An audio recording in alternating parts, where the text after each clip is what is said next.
Por que todos estão pesquisando sobre o rio Eufrates nos motores de busca? Devido ao esvaziamento do rio Eufrates, várias ruínas antigas em uma caverna tornaram-se acessíveis. Ao longo dos últimos anos, o nível de água do rio Eufrates diminuiu significativamente. Algumas pessoas rapidamente apontam para o esvaziamento do leito do rio como um cumprimento das previsões sobre o fim dos tempos encontradas na Bíblia. Mas qual é o significado do rio e do seu esvaziamento? Existem profecias bíblicas que explicam isso? O rio Eufrates, parte fundamental da região do Crescente Fértil, é um marco significativo na Escritura e um recurso valioso no Oriente Médio, já que corta territórios da Turquia, Síria e Iraque. A Bíblia se refere a este rio mais de 50 vezes. No livro de Gênesis, somos apresentados a este rio em particular pela primeira vez. Em Gênesis 2, é afirmado que o rio Eufrates era um dos 4 rios que fluíam do Jardim do Éden. Gênesis 2, versículos 10 a 14. Este jardim era um local de comunhão entre Deus e o homem. Enquanto as identidades dos rios Pishon e Gihon são incertas, os rios Tigre e Eufrates são amplamente reconhecidos. Uma área-chave no mapa do Oriente Médio é o que os geógrafos chamam de Crescente Fértil, uma faixa de terra fértil que se estende do rio Nilo, no Egito, até os rios Tigre e Eufrates, na antiga Mesopotâmia. Esta palavra, Mesopotâmia, tem origem no grego e significa entre rios. Se considerarmos que os rios Tigre e Eufrates mencionados na Bíblia são os mesmos conhecidos hoje, então o Jardim do Éden estava localizado no Oriente Médio. Contudo, o dilúvio descrito na época de Noé foi de tal magnitude que alterou significativamente as características geográficas da Terra.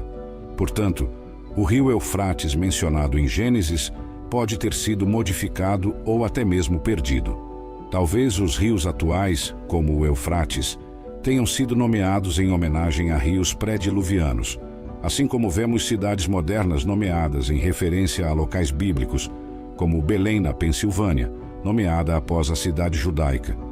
Em Deuteronômio 1, Deus promete dar aos israelitas toda a terra entre o Eufrates e o mar Mediterrâneo. Em Isaías 8, o profeta Isaías usa o Eufrates como símbolo do Império Assírio, que ameaçava invadir Israel. Existem 2 passagens bíblicas que prevêem o esvaziamento do Eufrates. A primeira ocorre durante o julgamento das 7 taças em Apocalipse. Há diversas interpretações deste livro, mas entre os cristãos existe uma diversidade de perspectivas. Por um lado, uma bênção especial é prometida àqueles que leem e meditam em suas palavras. Por outro, há advertências contra a alteração do texto. A relevância deste rio nas profecias bíblicas e sua ligação com eventos contemporâneos nos fazem refletir sobre o desenrolar dos planos divinos na história. O valor que Deus coloca nas informações e revelações deste livro é evidente pelas bênçãos e maldições que ele estabelece. É uma chamada à seriedade com a qual devemos tratar a palavra revelada. O fato de haver uma maldição para aqueles que acrescentam ou retiram palavras sublinha o cuidado que devemos ter ao interpretar e transmitir a mensagem da Bíblia. Apocalipse 22, versículos 18 e 19. A Bíblia, em Apocalipse, fala sobre um dia em que o rio Eufrates secará para dar passagem aos reis do Oriente.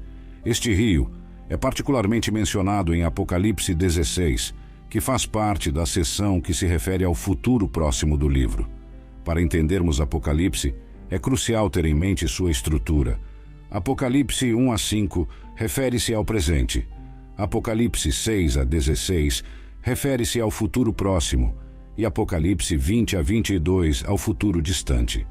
No contexto dos eventos futuros, as várias trombetas, selos e taças têm significados profundos. Estes símbolos, selos, trombetas, taças, candelabros, o dragão, estrelas, etc., representam diversos eventos e entidades na profecia. As taças, em particular, representam os juízos finais de Deus sobre a humanidade. Estes juízos são tão devastadores que, se continuassem, toda a vida humana na Terra seria aniquilada. Marcos 13, versículos 19 e 20. É uma afirmação assustadora, mostrando a gravidade do pecado humano e o justo julgamento de Deus. O derramar das 7 taças, ou juízos, marcam os julgamentos finais e mais severos de Deus sobre a terra. Estas taças são descritas em detalhes em Apocalipse 16, versículos 1 a 21. Durante o reinado do Anticristo, a iniquidade da humanidade atingirá seu ápice, atraindo a ira divina. A 7ª trombeta precede os julgamentos das 7 taças. A primeira taça traz úlceras malignas sobre aqueles que aceitaram a marca da besta. A segunda taça converte o mar em sangue, destruindo todas as criaturas marinhas. A terceira taça transforma rios e fontes de água em sangue. Sob a quarta taça, o sol é permitido a queimar a humanidade com calor intenso. A quinta taça traz trevas sobre o reino da besta. O sofrimento dos ímpios se intensifica a um nível nunca antes visto. A sexta taça, derramada sobre o rio Eufrates, traz o seu esvaziamento. Este ato, derramando a taça sobre o rio Eufrates, prepara o cenário para uma série de eventos que culminaram na batalha final do Armagedon. Apocalipse 16, versículo 12, Amplified Bible. É crucial entendermos a sequência e o significado destes eventos para captar a mensagem central de Apocalipse: a soberania de Deus sobre a história e seu plano redentor para a humanidade. O rio Eufrates secando e abrindo o caminho para os reis do Oriente é algo profundo. Os romanos, de fato, viam o Eufrates como uma barreira defensiva natural contra os impérios do leste. Na época, o Eufrates, com sua extensão de cerca de 2.900 km e largura variando de 274 a 1.100 metros, representava uma defesa significativa. As vastas forças do leste, potências como China, Índia e Japão, encontraram facilidade em se movimentar para o oeste uma vez que o rio secou, formando assim uma estrada. Existem diversas especulações sobre por que esses exércitos se movem para o oeste. Uma interpretação comum é que eles estão respondendo ao chamado do Anticristo, que estará sediado na Europa. Eventualmente, esses exércitos se reunirão em um confronto direto com Deus. Os reis da terra se juntarão no lugar chamado em hebraico de Armagedon. Associado a este evento, a Bíblia retrata que um anjo derrama uma das taças da ira de Deus, levando ao secamento do Eufrates. Apocalipse 16, versículo 12. A seca do rio é, portanto, uma ação divina e não uma consequência de causas naturais ou intervenção humana. O propósito é criar o cenário para a batalha profetizada em Armagedon. A palavra Armagedon, hoje, é frequentemente usada para descrever qualquer conflito massivo que possa resultar em uma grande destruição. No entanto, de acordo com o livro de Apocalipse, refere-se à batalha final entre Deus e as forças do mal. Armagedon origina-se da palavra hebraica Har Megiddo, que se refere ao Monte Megido. Esta batalha crucial é descrita em Apocalipse 16, versículos 13 a 16, Amplified Bible, onde espíritos demoníacos realizam milagres para reunir os reis e seus exércitos para a guerra no grande dia de Deus Todo-Poderoso. Esta é uma clara referência à reunião das forças do mal contra as forças celestiais.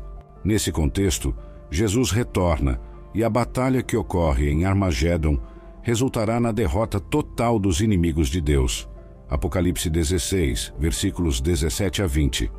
Em Apocalipse 19, versículos 11 a 21, uma batalha final ocorre no retorno de Cristo, onde ele, descrito como o Cristo conquistador, vence as forças do Anticristo. Esta é interpretada por muitos como a Batalha de Armagedon, mencionada em Apocalipse 16. Essa passagem de Apocalipse 19 detalha a chegada triunfante de Cristo, montado em um cavalo branco, simbolizando pureza e justiça.